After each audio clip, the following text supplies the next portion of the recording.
President Trump is set to sign off later today on new tariffs of 25% for imported steel and 10% for aluminum. That despite warnings from the EU and China that they'll retaliate with taxes on American goods, and as 11 Pacific nations sign into a new trade partnership that excludes the United States. Former Trump campaign manager Paul Manafort is arraigned in a Virginia court on charges that include working as an unregistered foreign agent and money laundering. This is part of Special Prosecutor Robert Mueller's probe into the links between Trump's circle and Russia. On International Women's Day, French President Emmanuel Macron says his government will name and shame employers who pay female workers less and provide software to companies to make it easier to track salary disparities between the genders. In Denmark, the trial of an eccentric inventor accused of murdering journalist Kim Wall in his homemade mini submarine gets underway, with suspect Peter Madsen denying the charge, saying he disposed of Wall's body after she accidentally died of carbon monoxide poisoning.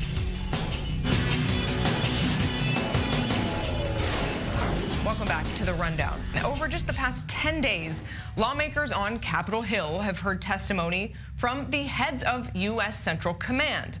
Then, a couple days later, from the Defense Intelligence Agency and the Director of National Intelligence. All of it largely focused on Iran. In his written testimony this week, Robert Ashley wrote that in 2017, Iran tested and fielded its Russian-made surface-to-air missile system, providing Iran with a generational improvement in capabilities. We certainly hear a lot of tough talk from the Trump White House on Iran, but what is the scope of the threat and what are they actually doing about it? Up until last year, Norman Roule served for nearly a decade as National Intelligence Manager for Iran at the Office of the Director of National Intelligence. He is also a 34-year veteran of the CIA, where he managed programs on Iran and the Middle East. Norman, great to have you with us.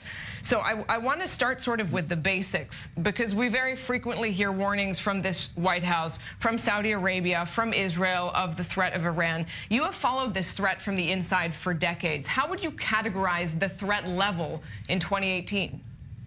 The threat level is significant, it's growing, but it's also very different than in the past. Iran has expanded its ballistic missile force significantly over the years with little effort to constrain either the complexity, the lethality, or the size of the force. But what I think is most important for the region as a whole is that Iran has established a growing number of proxies throughout the region, and it is providing each of these proxies with advanced weapons technology, to include advanced missile technology, and we're seeing this both with Hezbollah as well as with the Houthis. In essence, the Iranians are changing the DNA of the region through use of proxies and surrogates. And Norman, let's talk about how that specific threat can be countered. What steps should the U.S. be taking? Let's start with, for example, Syria, which is such a complicated battlefield. Well, overall, for Iran's proxies, Iran requires 3 or 4 things in every battle space for its proxies to succeed. They need chaos. They need an environment where their security allies must turn to Iran. They need beleaguered Shia. They need a logistics pipeline. And finally, they need an absence of a foreign or adult force, as I would put it. So primarily, one of the most important things that can be done in Syria, as well as in Yemen, is to cut the logistics line or impede the logistics line that Iran uses to supply personnel, weapons, and funds to its proxies.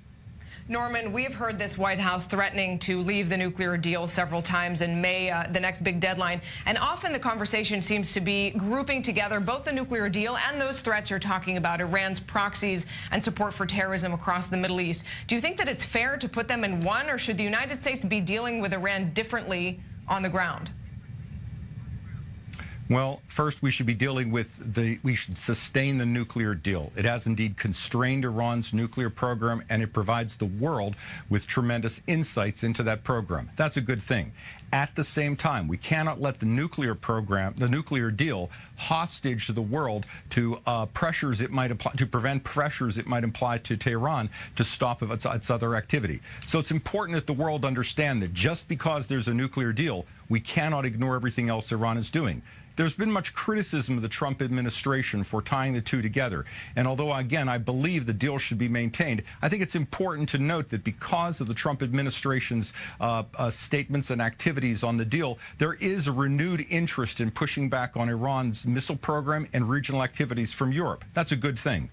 Norman, let's follow that line of thought, since there is a very real possibility that the United States will not choose to waive sanctions on Iran in May and therefore effectively kill the deal. What do you think happens to an Iran that is no longer restrained by the nuclear deal as it is now? Well, a couple of things. First, Iran does not want to invite massive sanctions against itself. So I would suspect the Iranians will respond with defiance, with bluster, probably initiate some activity with their nuclear program to just show they could expand the program if necessary. They would insist upon retaining any expansion they might undertake as part of a new deal. And I think there would be a fair amount of pressure from Russia and China in particular to prevent Iran from falling under new sanctions. So I think the biggest problem that the Trump administration would face is really developing the international unity that existed at the time prior to the deal. Norman, one common thread that does tie both the Obama and the Trump administrations is a reluctance, for example, to put more U.S. boots on the ground in the Middle East, something which might not go with the American public as well. Is one strategy that the U.S. could pursue find its own proxies, try to reinforce some of them, for example, the Kurds in Iraq and Syria?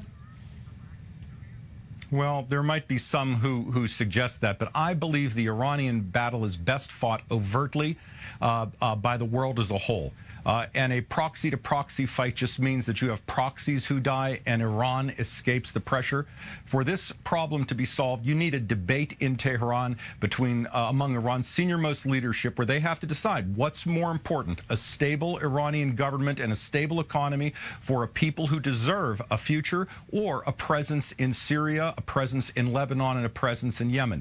That can best be achieved by world powers saying, Iran, if you want to be an irresponsible player, then your financial lifeline will be threatened, and other aspects of the money world upon which Iran so significantly relies. Norman, we obviously hear Israel speaking out very, very strongly on Iran. We heard it today when Netanyahu's meeting with Nikki Haley. We heard it with Trump a couple of days ago. Israel often says we will never let Iran get a nuclear weapon, and we will go far to stop the Iranian threat. What do you, someone who knows the Iranian threat so well, think when you hear those comments? Well, I think it's important to understand that Prime Minister Netanyahu and the Israeli security leadership understand the nature of threat that is posed to the Israeli people. Iran routinely states death to Israel, death to the United States. They have written comments on missiles which are extraordinary, and they've gotten away with it. I think Israel is entirely appropriate to draw the world's attention to the fact that there's such a hostile state as Iran. At the same time, I think it's important to note that what Iran says about Israel, increasingly it says about Saudi Arabia. What Iran is doing with Lebanese Hezbollah, it's increasingly doing with the Houthis, as well as other states in the region, such as Bahrain, and of course their efforts to manipulate events in Iraq. Norman, but do you think that Israel can actually do it on its own? Can Israel quell the Iranian threat without significant support from the United States or elsewhere? Well, I wouldn't speak for the Israeli government, but I would say that the nature of Iran's expanding missile capacity would probably require a number of partners to support any activity. But again, I wouldn't speak for the Israeli government on that. All right. Norman, just very quickly, I want to ask you about Saudi Arabia, a key ally in that short conflict with Syria, with Iran, with the Trump administration. What do you think about the changes going on there now?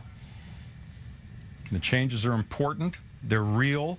And I think the Saudis have three things they've got to do simultaneously, or at least believe they must do. They're modernizing their society. They're moving away from oil. They're changing the fabric of their society and allowing women to drive, cinemas to come in. These are all great things. They're also reasserting their regional dominance. And where that's important for the region is they're pushing back on hostile political Islam. So Hamas, Kataib Hezbollah, Lebanese Hezbollah, the Saudis are doing the right thing. They're saying that's not how the Middle East should be run.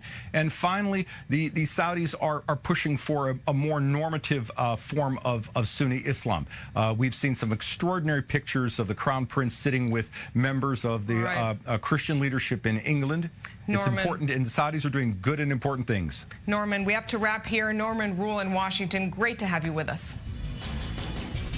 Pleasure. Thank you. And we'll be right back on The Rundown. Don't go anywhere.